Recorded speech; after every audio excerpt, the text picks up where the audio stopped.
All right, we are recording. What is going on, everybody? This is Stu and David, and this is Filling the Storehouse podcast. And I'm excited about this today. We have Paul Moore with us, and he's going to teach us a lot about life and about real estate and about entrepreneurism and a whole lot more. So, Paul, welcome. Thanks for coming. It's great to be here, man. I'm really honored, and thank you again for serving our country, guys, and to all the listeners who have or are or supporting someone who is, man, we really, in times like this, of all times, so appreciate you guys. Well, thanks, man. Appreciate it. Yeah, thanks, Paul. Appreciate that. For our audience, if for those that don't know, kind of your background, if you could just give us a little information of who you are and what you do. All right. So, yeah, I got excuse me, I'm really jumping around here in my brain. I got an engineering degree, which was my first mistake. I And got one of those too. I've never used it. yeah, me neither. The rigor of getting it was super helpful, though, I have to say, because now things that seem hard to people are not, they don't seem that hard to me. So that's cool. I got an MBA and did use that. I went to Ford Motor Company for 5 years, then had my own company for 5 years. We sold it to a publicly traded firm in 97. I moved to the Blue Ridge Mountains of Virginia. We bought 120 acres on top of a mountain to set up an international student ministry. And that was a lot of fun. But I was a high energy entrepreneur, and doing, an event every month or two was just not enough for me. So I started flipping houses before flipping was even a thing. Started flipping waterfront lots at a beautiful place called Smith Mountain Lake in the Blue Ridge Mountains, and did all kinds of other little side businesses, built some modular homes, built some stick built homes, set up a real estate website that's actually still in operation 16 years later. Um, did all kinds of things like that, but I didn't know how to get into commercial real estate. I had a sense the really wealthy people are in commercial real estate. And so when I invested in North Dakota in the Bakken oil and gas play and failed at that. I actually built, my buddy and I built a multifamily asset there. We operated that, and we built another one next door, operated that for years. I ended up writing a book on multifamily, and that was what launched me into commercial real estate. Wow, that's awesome. So, and there's a ton there, and I would like to kind of back up a little bit. So, what was when you were talking about the original businesses? You sold the business. Imagine you obviously made a couple dollars to go buy 120 acres on the top of a mountain and be able to flip. What was was there always a desire for ministry? Is that what kind of drove you in that way, and then realize that potentially your ministry was in entrepreneurship, or how did that kind of work out? Man, that is a great question, David. It really is. I had a problem. I became a follower of Christ 35 years ago in around 1985, actually. And I had a problem between my ears right here. And that problem was that I literally believed that the really super godly people were, like, the godliest people were Bible translators. And then there were other missionaries, and then there were local pastors way down here, then there was elders of church way lower, and then there was all the other subpar Christians. And I was a subpar Christian in my mind, in my paradigm, but I didn't realize that I had more opportunities to impact the world for Jesus in business than I ever would in most ministry situations. I didn't realize this, and this mental block kept me thinking I was a second class Christian for years. But then I realized the Seven Mountains mandate. I don't know if you all heard of that, but basically it says that the world has seven major spheres or mountains of influence. And those spheres, I'll hit a few of them here now, are family, the church, business. Business includes all kinds of things like science and technology, media, which includes professional sports, arts and entertainment, education and government. Oh, wow. I remembered all 7. And I just realized, these people, that think like I did, that getting people inside the 4 church walls was the only way to do ministry. That was a mistake. And I'm so excited now. For the last like 8 years, I've realized, wow, I have more ministry opportunities, in business. And I've had so many fun stories that I've heard and some that I've lived since then. And it's been a huge paradigm shift. And I never would. I mean, I actually thought, man, if I'm really godly someday, maybe I'll get a job as an assistant administrator at a church. And I just realized, man, I've got more ways to impact the world than that now. Yeah, and one thing that reminds me of, and Stu, before, sorry I know you have a question, but we have a guest coming up, and he has this thing, Gospel Patrons, and it's such an amazing. I don't know if you've heard of John Reinhardt and the Gospel Patrons, but No. The premise is that all these amazing ministries, when you look back in the Bible, somebody had to fund that. Somebody had to fund the ships and the trips and the all the different things, and when you look at all these amazing ministries, there are typically people that aren't acknowledged here or in the Bible potentially, but that made that happen. And I love that idea. And I think you hit on something that so many people struggle with, and they're like, man, if I'm really godly, then XYZ, I'll do this. But like Stu and I, it's huge for us with Exodus Road right now. If we recognize, if we make millions and millions of dollars, we can give millions and millions of dollars, which is substantially more than what we're currently giving. Yeah, it's so true. And I want to be real clear here. And I'm not knocking what you're saying. I totally agree with it. And that was one of my life missions, is to give like $1 billion away between me and people I influence, to give to the gospel. And I've got some amazing places. I would love to talk to you more about human trafficking, but I want to be clear that it's not the only way we can serve God. And I know you guys know this. We can actually influence people in the marketplace. And if you want, I can give you a couple examples of that as well. But I know Stu has a question, so please remind me to get back to that. His question's probably not as good as the story you're about to tell. Probably. I mean, let's just skip my question and go right to your story. How about that? I've got so many stories, guys. It could take the rest of the hour, but let me give you Let's one. do it. I got some of my own too, but let me tell you a really cool one. Okay. You guys into bow hunting at all? No, but I love the idea of it. yeah. Some of your listeners might be. So there's a guy named Matt McPherson, and he was really into bow hunting, and he was an evangelist and I think he was a worship leader. And I think this was in the 80s. He would go out and do these weekend retreats, and he would get like $28 in the offering plate. And he had 4 or 5 kids, and this wasn't working for him. He was passionate for Jesus, and he was also passionate for bow hunting. Well, one day God dropped this idea into his brain, and the idea was, I have the best ideas in the world for everything. If people would just ask me. Well, this sounds sort of disrespectful, but this is how I heard the story, and I heard it partially from his best friend. Okay. Apparently, he said, well, if you've got the best ideas in the world for everything, then, and you think he's going to say, help me solve world hunger. You think he's going to say, provide a cure for AIDS, but he didn't.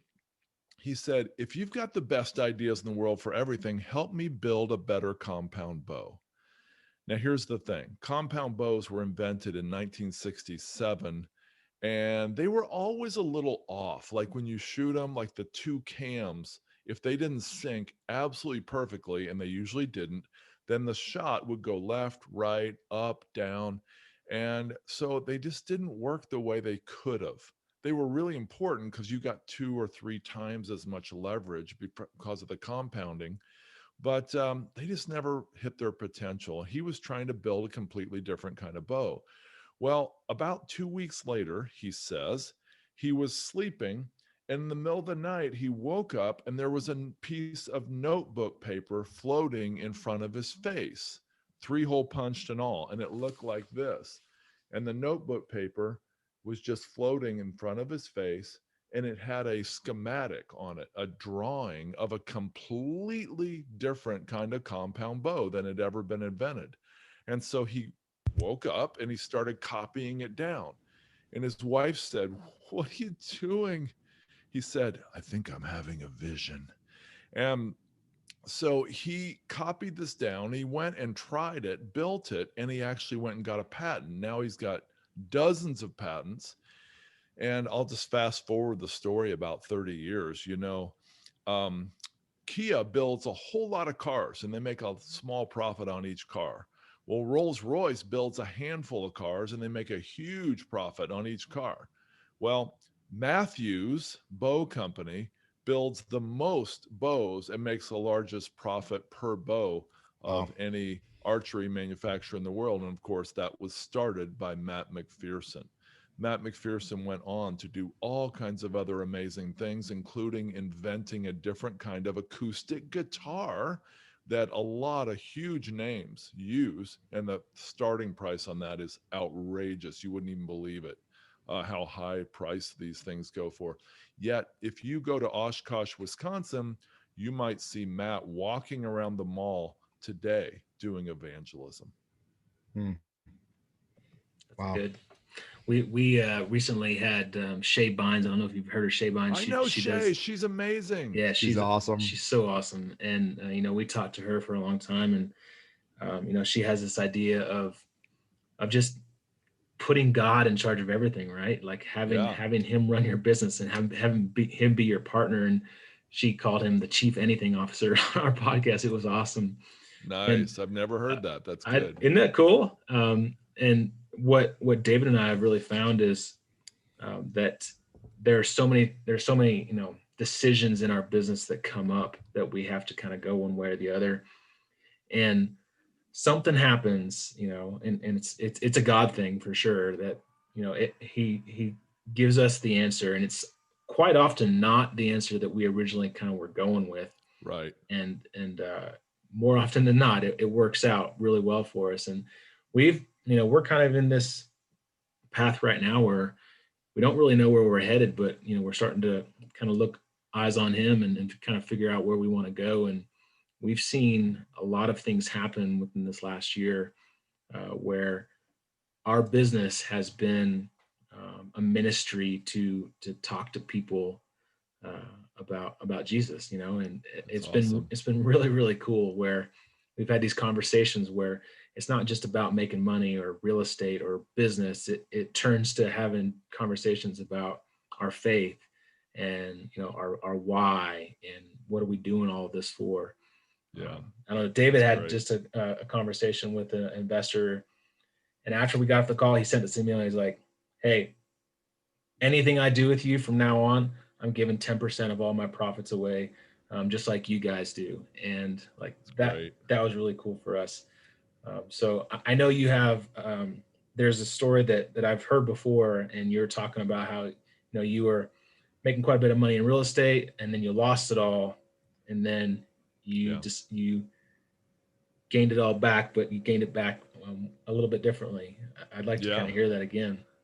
Yeah. The year was 1997. We sold our company to a publicly traded firm for $2.9 million. That doesn't sound like a whole ton, but considering we were still a pretty new company, it was pretty amazing. So I had about 1.8 million in the bank in 1997, and exactly 10 years later to the month, I had 2.5 million in debt.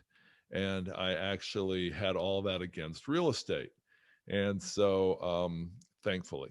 And so I was sitting in my chair in November of 2007, hoping the worst of the Great Recession was over. And I'm laughing because, of course, it hadn't really started yet. We thought that the bumps in the road we'd seen and the slowdown in real estate was like the worst. Well, about that time, my business partner came to me and said, I can't pay half the interest on $2.5 million in debt anymore. I'm signing all the properties and the debt over to you. And I said, thank you very much, Ted. That was nice. And Ted and I are still good friends today, and he still works on my team. But he had to make that decision at the time, and that was fine. And so I was sitting in my chair one Sunday morning and I was meditating, and I had this thought: what would my hero, George Mueller, do if he was in my situation?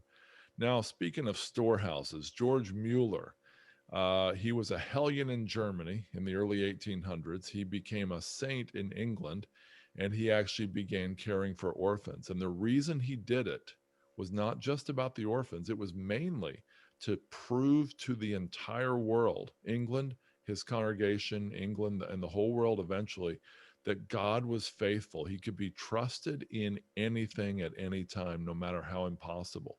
And so he started caring for a lot of orphans. And he eventually cared for a total over the many, many years of 10,000 orphans. And he never asked for money. He never raised capital. He just trusted God to bring it all in. And he kept a record of every penny that came in and where it came from and where it went to. There's vaults, I mean, like of his records right now in Bristol, England. Well, Mueller had this thing where he didn't like debt. And I thought, man, I can't be like him now. And but he also had this thing that he would do really crazy. He would do things that made no sense to the human mind. And so I finally said, what would George Mueller do if he was $2.5 million in debt and facing this great recession? And I thought Mueller would give it away. Like, he would start giving more money away than he even had access to, and trust God to bring in the solution and the money to pay down the debt and all that. And so I told my family, I said, kids, we're going to start giving our way out of debt. You're like, huh? And they're when like, awesome. Yeah, sure, that's fine. What's for dinner? But when I talked to my two friends who met with me at a restaurant to say, what are you going to do, Paul? Are you going to declare bankruptcy? One of them was my CPA's husband, so he had insight. And so I said, no, I'm going to give my way out of debt. And that went over really well. Yeah, I'm sure. And yeah. So January 1st, 2008, we started giving a set amount every week, and we gave that same amount all 4 weeks in January. But about the end of January, I had what I think from memory was a sort of a chance meeting, I guess, with a real estate developer at a Subway restaurant. I knew him, but I was picking his brain on how to subdivide this 5-acre waterfront lot that I had a massive amount of my debt on. And he said, well, you ought to try this. And I said, yeah, that's a great idea, but that won't work. And he said, well, think about it. And this light bulb boom, went off. He said a little more than that, but the summary of it is this light bulb went off. And I thought, wait a minute, what if? Well, 2 days later, my surveyor and he had his head in his hands. I think he had sunglasses on. We're meeting with the county planning and zoning people, laying out this ridiculous idea to subdivide this 5-acre lot using their law against subdividing to subdivide it. And the lady just shook her head, and she looked up and she looked at me like, at first she seemed upset. She's like, Mr. Moore, I've been working here for, I think it was decades.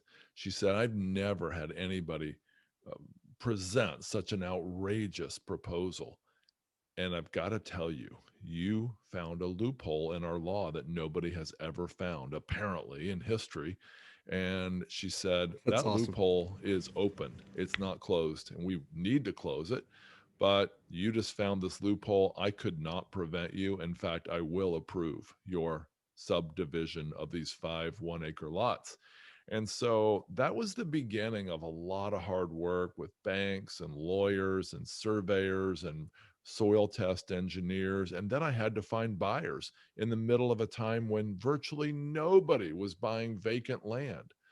And I'll just fast forward 13 months and tell you 13 months later, we were completely debt free. That's awesome. Yeah. Wow. That's there's so much there, and I think it reminds me of, I listen to Rick Warren a lot, and he talks about if there's a need that you have, to the way you address it is by doing that thing. So like, if you need money, then you should give. Really?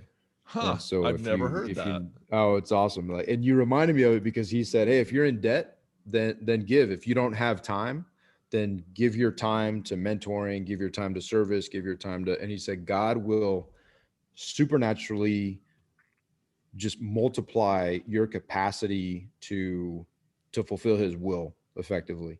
And it's, Man. this isn't prosperity gospel type stuff. This is just, No, no, I where get it. you have a need, there's a you should give in that area. And it's just an awesome story. And I don't even know, like, I mean, how does that even, it's so hard because how do you translate that into outside of just faithful action? It's hard to get people to buy into that. But I'm kind of curious what you do as influence. And I don't know, I'm sure you have some stories about how you've influenced others to do these things that maybe motivated them to potentially give more. And I'm curious about that because it feels like, to me, when we're talking about these things on our faith journey, what I desire, for example, is to create a platform, whether it's a thought platform or a challenge or whatever it looks like, to inspire people that are like us to do things like give, right? And to kind of follow in that path. And I'm just kind of curious, when you did these types of things and you've seen the success, how did you translate that? How did you take that and move it into other actions and continue to move the ball forward and honor your faith? Yeah, I don't know if this will answer your question, but guys, on a serious note, um, I don't think God is a vending machine in the sky. I don't think you guys think that either. But even though Malachi 3, I think it is true for all time, we all know that, test me in this and see if I won't open the storehouse of heaven. Isn't that Malachi 3:10? Yes, That's what sir. our business is. Have The you guys heard that? storehouse. We've It's heard that. Storehouse 310 I is know, our I'm business. teasing. Yeah. I'm teasing. Okay, good. Even though it's true for all time, I said I'd be serious and I couldn't. Um, it's still, I don't think it's automatic. In other words, if my heart is just awful toward the Lord and I'm doing it because somebody on a podcast said you can do this and get something from God, I think it's likely that he will not give it, at least in the timing you expect. And so I spent, um, gosh, it's a little painful, much of this decade, I'll say 2014 to 2020, struggling with God over this idea. I basically was like, Lord, we're still giving that same amount we decided in 2008, and then we decided to double it. And then I had a plan to triple it, and it wasn't working out the same as it did in 2008. And I don't know why. I didn't know why. And I thought, man, Lord, my heart is towards you. I want a relationship, but I just think that there was some things he wanted to teach me first. And then on December 31st, 2020, I was quite depressed about what's happening with the country right now. I won't lie to you. I was really depressed from November 4th to the end of the year. And on December 31st, something huge happened that was a massive windfall. And it reminded me, God's watching. It might not be the timing I want. I heard a story from Mike Bickle on Saturday. He had told the story actually Friday night. I don't know if you follow him, but he's the founder of IHOP, Kansas City, and a International House of Prayer, not the pancakes. And in 1983, he had a series of miraculous encounters with God that were literally, I mean, I told my wife, I hope I didn't exaggerate, they were of biblical proportions and maybe even more in some cases. I mean, the specificity of the things that happened to him were absolutely jaw dropping. And he expected that God was going to move right then to bring revival to Kansas City and to the nation. And here we are 38 years later, and he feels like that we're just starting to see that answer of that prayer that they expected would happen that summer. And God doesn't work on our timetable. I think we all know that. And that's what I wanted to say. I don't know if that helped answer your question, but I think that's kind of an important thought for people. He's about relationship. He wants to know you and he wants you to know him. And he's got billions, trillions even maybe. No, he's got all the money in the world. He wants a relationship first because he wants Stu and David and Paul and all of our listeners to be people who can go out and change the world in his name first. And then the money's just part of that equation. Yeah, that's good. Awesome. That's really good. It's got my brain stirring right now for sure. And it really makes you think about what we're doing all this for. Yeah. And what's most important in our lives, and like it can all go away really fast. Yeah. It's so true. That for David and I, we've been having pretty hard discussions about where we want to be with this business, and do we want to be in this daily grind and the hustle of trying to be successful entrepreneurs and business owners, and even if so, like why, what's it all for? So what, if I could ask kind of what your big why is, like what's your vision, what are you doing all this for? Yeah. I've got a couple things. So the one I say publicly, and then one I say only among people who would understand it. So I've got two. I'll tell you the one that's kind of private first, and that is Rick Warren is on the board. Or no, I don't know if he's on the board. He gives to something called the Finishing Fund, and I'm really involved with the Finishing Fund. And they're based in Louisville, and their goal is to reach the last 650 or so unengaged and unreached people groups in the world, meaning that there's nobody has even got a plan to preach the gospel to them or knows even how to reach them at all. And well, I don't want to use that word, amazingly, in just a few years, and I'm talking 3.5 years, they've reached 350 or so, or 400 of those 650 people, unreached people groups, with only $11 million. Wow. And so Rick's involved in this, and I'm involved in that. I'm very passionate about that. The second thing, and the thing I say more broadly, is human trafficking. Did you guys know that if you took the record profits, at least through 2015, the record year profits of Apple, Nike, Starbucks, and General Motors, added those together, doubled that number, that's the estimated revenues generated by human trafficking every year. And I'd like to believe that if I was alive in the 1800s, I would be an abolitionist fighting for for freedom for slaves. And I'd like to believe that if I was alive in the 1960s, I would have been on the right side of the civil rights movement, wanting civil rights for everybody equally. Well, this is a civil right, and this is slavery, and it's happening right under our noses in 2021. In fact, since we started on this podcast, there have probably been over 100 people trafficked, enslaved, and their lives will never be the same. I realize I have family members who have been impacted by this type of thing.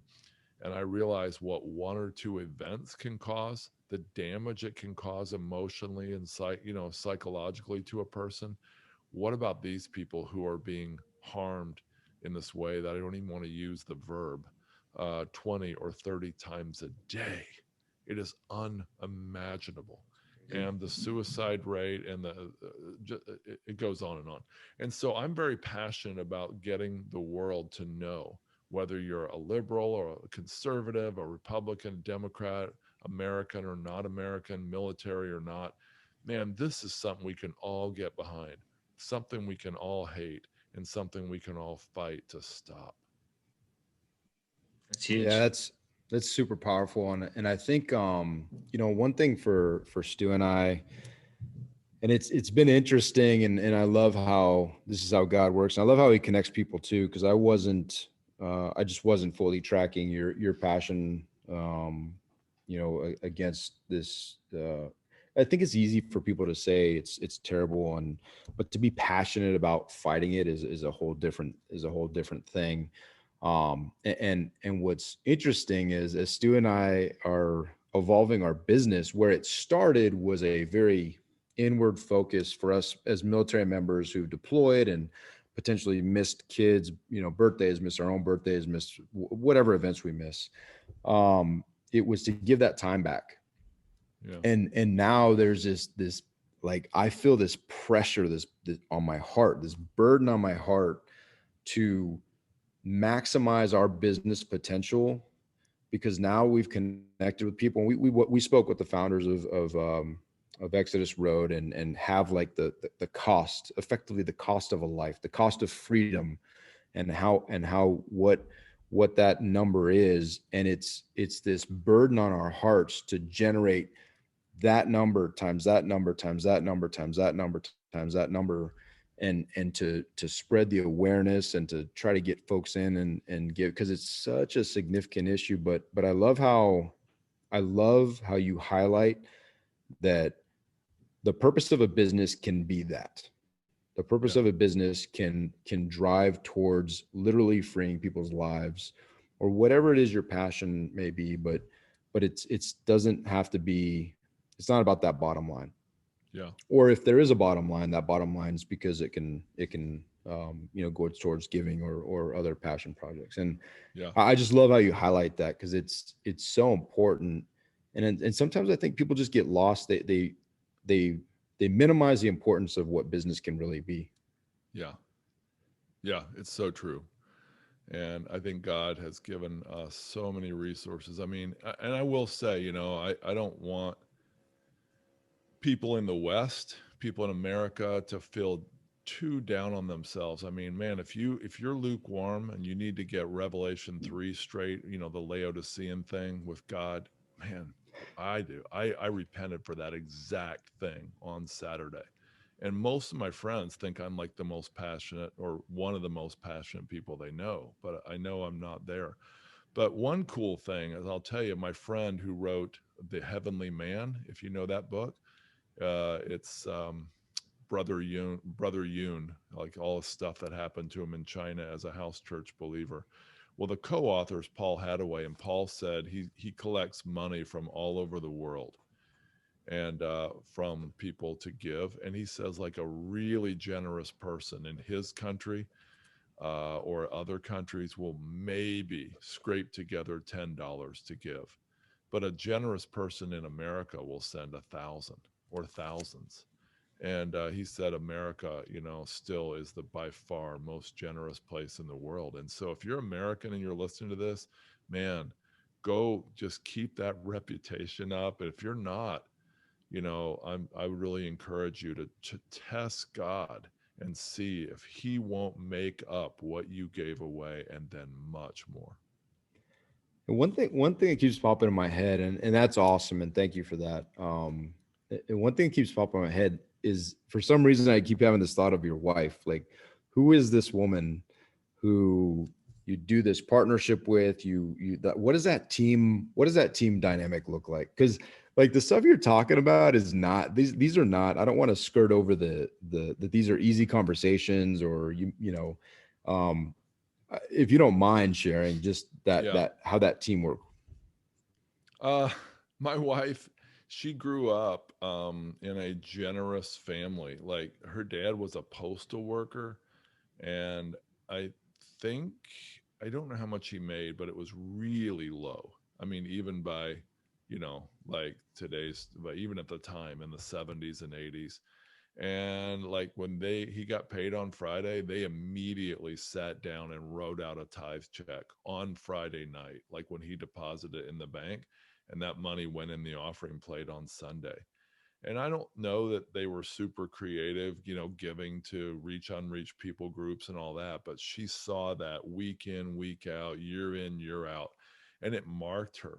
And so when I had these outrageous ideas, like, I mean, there's so much more I could tell you. Like when we sold our company in 1997, I set a goal out for that year that any new clients I brought on that added to the sale price of the company I would give some very significant amount away for that. And I believe I fulfilled all that. I did. And a lot of that was to world missions and all this. I mean, we're writing, I was writing big checks when I sold my company, and my wife was smiling the whole time. She's like, this is awesome. She didn't even know who I was writing the checks to. That's one thing, she really trusts me. And although she doesn't have the same level of passion I feel about some of these things, she really trusts me to figure it out. And that's pretty cool. That's really cool. Awesome. I mean, Thanks for sharing. you gotta have a solid partnership there for sure. Well, let's talk about where this all comes from. I know we haven't really dove in at all about Wellings Capital. Can you tell us a little bit about that and how that got started and what it's doing? Yeah. So for years after I wrote my multifamily book, we were pounding our head up against the wall to try to find apartments that made sense. And we saw people outbidding us. Like when we would stretch to top dollar, they might outbid us by 20 or 30%. Nice. And so it's really worked out for them so far. And I actually have a belief that right now it's possible, with the potential of heavy inflation coming, that it'll still work out for them. But I'm not confident that it will. And if I have to depend on inflation to fix me overpaying for an apartment building, maybe I'm overpaying is not the best idea. Maybe I need to find another way to be sure my investors won't lose their money. And with a podcast called How to Lose Money, which I have 238 episodes of, I've found a lot of ways to lose money. And Me overpaying too. is, you have you? Yeah. Okay, Oh yeah. Stu. Yeah, I'm with And you. so, yeah, so I thought, I don't want my investors subjected to this kind of stuff. And so I actually started looking outside of multifamily into self-storage and mobile home parks. And I was stunned at the number of, mom and pop owned, fragmented businesses in those markets. I mean, there's 44,000 mobile home parks in the US, and 85 to 90% are owned by mom and pops who don't have the resources, the desire, or the knowledge to expand the income and maximize the value. So you can pay these guys top dollar for what they have, take that asset, upgrade it, and literally, well, I mean, last year in February 20th, we bought one for $7.1 million. In December 15th or so, sold it for $15 million. And we're talking about 3.5 million in equity in, 10.5 million equity out on that deal. And Awesome. so very, That's awesome. very surprising how well you can do with assets like this. But I just want to be clear and back up. We decided we are not going to be the operator. There are people who've been doing this 10, 20, 30 years. And so we're partnering with them, and we're actually pooling together, hundreds of investors' money, and we're giving them one check. So today, like right before this podcast, I saw an email from my partner to an operator we've done due diligence on for 8 months. And we said, hey, good news. We're going to make our first small investment with you, $3 million.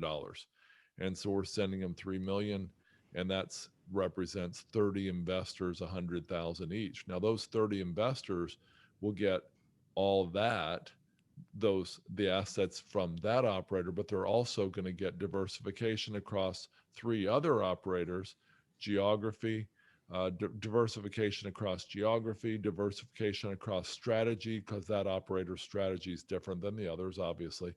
And we're giving these investors the very best returns and downside risk protection that we can. It's awesome.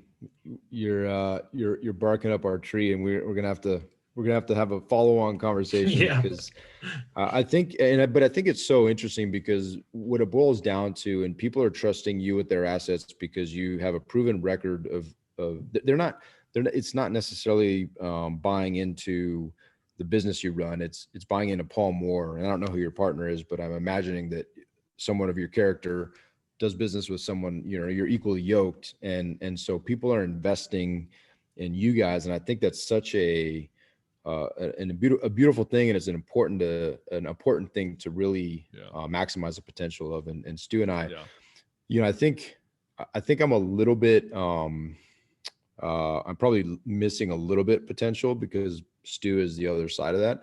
But I still think there's a bunch of opportunity. Like he's carrying the ball, and David, you're just trying to drag. You're kind of dragging along, huh? Yes. I'm holding on, like I'm holding on for dear life. Yep. Yeah. I feel like there's a huge weight on my shoulders. I mean, and he's a big guy too. So yeah, I can tell, man. I can see the pain in your eyes. Yeah. See, ahead of time, David said that you could make fun of me as much as you want, but the tides return a little bit there. Yeah, that's good. The tides return. The tides return. Paul's a good man. He's a good man. No, it's just really interesting. And again, what Stu and I love about this podcast is we get to bring people on who are much better human beings than we are, and we get to get an hour-long mentoring session from some of the incredible things you guys have that you've done. So I think that's awesome and super smart to, for our listeners. You want to vet the people that are not only the sponsors or the operators, but the people that you're investing with. I mean, these are important conversations to have, right? Like, how do you think, because I see a lot of people are just, they see the dollar signs and they want to rush in. And I'd be curious on some of the things that you would look for in an operator or somebody that you're going to invest in. Yeah, well, for those of you who can see this podcast, I'm holding a book here called The Hands-Off Investor by Brian Burke. And The Hands-Off Investor will give you a 300-page overview on how to find the best operators and the best deals. It's really important to invest with people you know, like, and trust that you want to be in trouble with for 10 years. And then what I mean by that is it might be a 4-year deal or 6-year deal, but what if things go wrong? What if interest rates skyrocket? What if cap rates go the wrong way? What if the business goes wrong? What if occupancy, what if vacancy doubles and occupancy goes down? What if all kinds of things happen? You might end up in trouble with this person. So you need to ask yourself, do I really like them? Do I believe they'll do the right thing when they have to, when their back's up against the wall? Do I believe that this person is telling me the truth now? How do they treat their wife or their husband? How do they talk about their employees? What do they do when no one's looking? Of course, we can't always tell all that. So that's why we need some time to spend with them at their headquarters and also in the field to see what their assets are doing on the ground.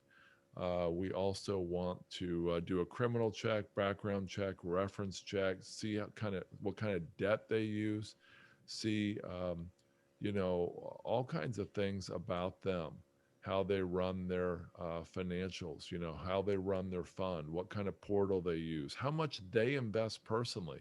Some of our operators invest, $2, $3, $5 million or 10 million of their own money in a deal. And so that speaks volumes to how much they believe in what they do and the decisions they'll make when you're in trouble with them down the road. It's super important. I'm just curious, what made you, because I mean, you were operating at one point, like you were flipping houses and you've been, running real estate. Like what made you kind of flip the switch and go from not wanting to be an operator anymore and just, raising money and then, I'm assuming you basically just take your fund and are you like a co-GP or like an LP on most of the deals or? No, we're a large LP in our deals. We're not a co-GP at this time. Okay. And so what made you kind of switch that to where you just kind of want to be on that side of things? There was a bunch of things. I mean, when I was flipping houses, I painted a closet once and I think they painted it over when I left. I didn't really know what I was doing. I just was the money guy and the marketing guy. And the older I got, I didn't expand. Like I didn't learn to do carpentry. I didn't learn to put a roof on. I didn't learn to run an apartment complex. I actually wanted to narrow my focus, not so I could work less hours, but so I could be target effective on the few things I was doing. And that target effective thing for me was in the areas of talking to people, doing podcasts, writing books, gaining trust with investors. It was marketing, copywriting, writing emails. And so since I was pretty good at those things and not good at operations, my choice was to hire some people who were really good at operations and manage them, or to trust people who already had the team, the track record, the ethics, the debt relationships, the brokerage relationships for decades. Well, that made a lot of sense to me. And I think that would make a lot of sense to investors if I was an investor and didn't know how to operate. And so I thought, you know what? That would be the way to go. That's how I want to invest from now on. And I think a lot of other people would. And it's really resonated with many, many hundreds of people who have invested with us in the last few years. That's awesome. And just kind of last question, but where do you see, 10 years from now? Like, where do you see this all going? I actually, for me, I don't plan to slow down. When I started the International Student Ministry at 34, I felt what it was like to be like have nothing to do for a day or two. And I thought, man, I'll be the best father. I got these two little kids. I have four now. I'll be the best husband. I'll do this and that. And I didn't. I was actually miserable because I wasn't living in alignment with who I was created to be. Um, and honestly, if the ministry would have been way more active, let's say I had a team of people who were super dedicated and involved, it might have been different. But I wanted to do one ministry event. I wanted to do 2 to 3 per month. And they wanted to do, my volunteer group wanted to do 2 to 3 also, but per year. And that was just not working. So all that is to say, I don't really want to slow down. I mean, sure, maybe I'll go down from 50 hours a week to 30, but I don't really plan to ever be retired. And so 10 years from now, I expect I'll be working 30 hours a week, passionately doing some of the same things I am now. It's not really work when you're enjoying it and having fun doing it. Right. Yeah, it's good. Well, Paul, this has been fun. I really appreciate you coming on. Where can people, learn more about you and get in touch with you? Yeah, they can get my book, The Perfect Investment, on Amazon, but I would recommend that they actually reach out to me at wellingscapital.com. I have got a free course in commercial real estate investing 101 that people can get, and they can also get special reports on investing in self-storage, mobile home parks, and more. Awesome. That's wellingscapital.com, WELLINGSCAPITAL, wellingscapital.com. Awesome. We'll put all that stuff in the show notes. Thanks, guys. Any last thoughts? Anything else? David, do you have any huge words of wisdom that you can pass to all of our listeners? No words of wisdom. You know what? I do have words of wisdom. Okay. Reach out to Paul. Okay. Take his class, read his book, and listen to this podcast and keep rewinding it, because there's so many gems in here. Paul, so humbled that you joined us. And I just want to encourage you.